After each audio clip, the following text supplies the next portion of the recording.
every single metric. And we knew a guy named Bali. I hope Andrew hasn't told you this. No.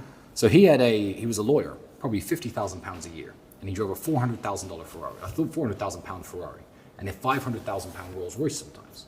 And we were saying, like, do you think Bali's a drug dealer? What do you think he's up to? And me and Andrew at the time, had quite a close brotherhood. And he looked at us one day. I said, Bali, how do you have all this money? How do you get these fancy cars when you're just a lawyer? And you're relatively young. He was like 26, 27, about 5 or 6 years older than I was at the time. And Bali's exact answer was, I remember he said, you white people are stupid. Now, I'm mixed race. He wasn't talking anything racial. He was talking about, I guess, native British people. He says, you will have 5 sons, or your father may have 5 sons, which for someone in my culture, he was a Sikh, an Indian Sikh from Punjab. He said, that's a jackpot. And this Englishman's 5 sons will all move out of the family home. They'll pay 5 rents, probably to people like me. They'll take 5 different student debts out, go out 5 different career paths. They'll get 5 different mortgages, marry 5 different women, and never see each other again. You see, my father had 5 sons.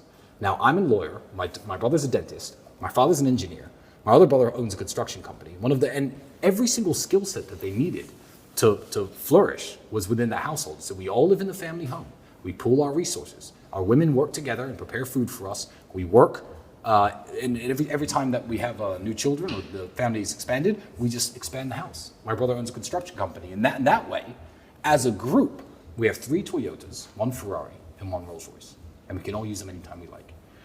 And that was what introduced me and Andrew, because we were flat broke at the time. We had nothing to share. To the idea of certainly, you know what, if we can buy a supercar together, one nice car, then we can just share that car. And now, thanks to his car addiction, we have, 40 plus, minus the 10 or 11 that have been temporarily seized by the Romanian government. But it introduced us, I guess, to the concept of pooling your resources and sharing. And you know what? He's 100% right. That is a lesson you can learn from the Indians, from the Pakistanis, because it's benefited us massively. And you guys live together here in this amazing compound. And Andrew said he foresees himself living with you the rest of his days. Yeah.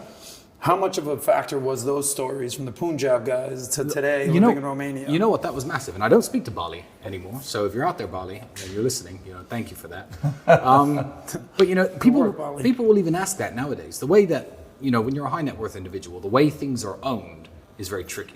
You don't want, no high net worth individual has everything in his name. Let's just put it that way. But it's complicated the way things are owned. So sometimes people will ask me, there'll be 5 cars on the drive, and girls especially who are naive to these things will be like, which ones are yours and which ones are Andrew's? My honest answer is I don't actually know. I have to look at the papers to work out exactly what, but it doesn't matter. It doesn't matter. The keys are in this box in that room, and we can drive them whenever we like. And we never argue because there's so many. And when you build that abundance and you build yourself to the level of wealth me and Andrew are at, what are we going to argue about? There were times when we were kickboxing where we didn't have money for food. We used to eat cans of sardines. And there have been times splitting our last can over plain rice. Mm-hmm. So now people are like, it's weird that you share a house with your brother. I'm like, it's weird that you don't.